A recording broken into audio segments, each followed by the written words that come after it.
ಈ ರಾಜ್ಯದ ಉಪಮುಖ್ಯಮಂತ್ರಿಗಳು ಏನು ಬೇಕಾದ ಬಾಯಿಗೆ ಬಂದಂಗೆ ಏನು ಒಂದು ಉಪಮುಖ್ಯಮಂತ್ರಿಯಾಗಿ ಎಷ್ಟು ಗೌರವಯುತವಾಗಿ ಯಾವುದೇ ಒಂದು ಜನರ ಬೇಡಿಕೆ ಬಂದಾಗ ಅಧ್ಯಕ್ಷರೇ ಗೌರವಯುತವಾಗಿ ಮಾತಾಡುವಂಥದ್ದು ಇಲ್ಲ. ಈ ಒಂದು ಕಡೆ ಹೇಳ್ತಾರೆ ನೀವು ಅಜೀಂ ಪ್ರೇಮ್ಜಿ ಅವರು ಸುಮಾರು 1,500 ಕೋಟಿ ರೂಪಾಯಿ ಇವತ್ತು ಮೊಟ್ಟೆ ಖರೀದಿಗೆ ಈ ರಾಜ್ಯ ಸರ್ಕಾರಕ್ಕೆ ಸಹಾಯ ಮಾಡಿದ್ದಾರೆ.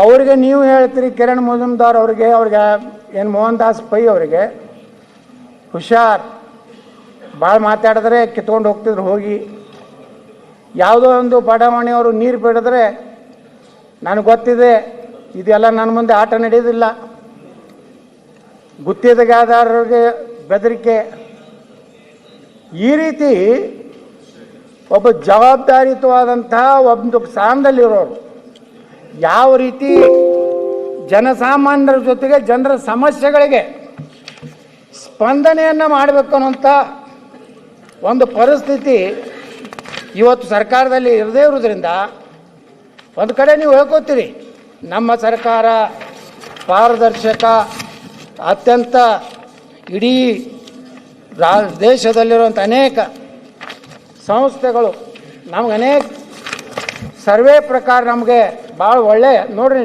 ಮೊದಲೇ ಪ್ಯಾರಾದಲ್ಲಿ ಹೇಳ್ತಾರೆ, ಮಾನ್ಯ ರಾಜ್ಯಪಾಲರು ಹೇಳ್ತಾರೆ, ನನ್ನ ಸರ್ಕಾರವು ಅಭಿವೃದ್ಧಿ, ಜನಸ್ನೇಹಿ ಆಡಳಿತ, ಕಾನೂನು ಮತ್ತು ಸುವ್ಯವಸ್ಥೆ ಮುಂತಾದವುಗಳಲ್ಲಿ ಅಭೂತಪೂರ್ವ ಸಾಧನೆಗಳನ್ನು ಮಾಡುತ್ತಿದೆ.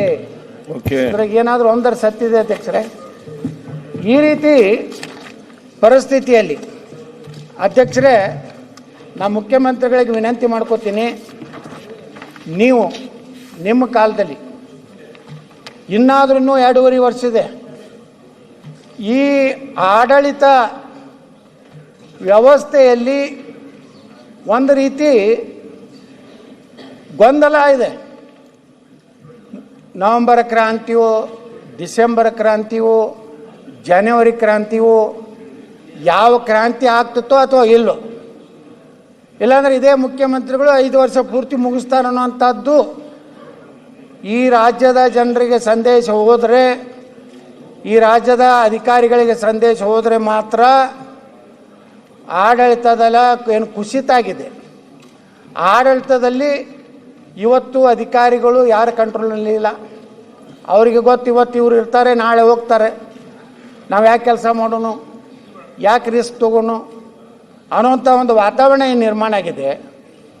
ಈ ಒಂದು ರೀತಿಯ ರಾಜ್ಯದಲ್ಲಿ ನೇತೃತ್ವದ ಒಂದು ಪ್ರಶ್ನಾರ್ಥಕ ಚಿಹ್ನೆ ಏನಿದೆ, ಇದರಿಂದ ಕರ್ನಾಟಕದಲ್ಲಿ ಕಾನೂನು ಸುವ್ಯವಸ್ಥೆ ಆಡಳಿತ ಇವತ್ತು ಮುಖ್ಯಮಂತ್ರಿಗಳ ಕೈಯಲ್ಲಿಲ್ಲ. ಯಾಕಂದ್ರೆ ನೋಡಿ ಅಧ್ಯಕ್ಷ, ನಿನ್ನೆ ಒಂದು ಅಪೇಕ್ಷೆ ಬ್ಯಾಂಕ್ ಚುನಾವಣೆಗೆ ಹೈಕಮಾಂಡ್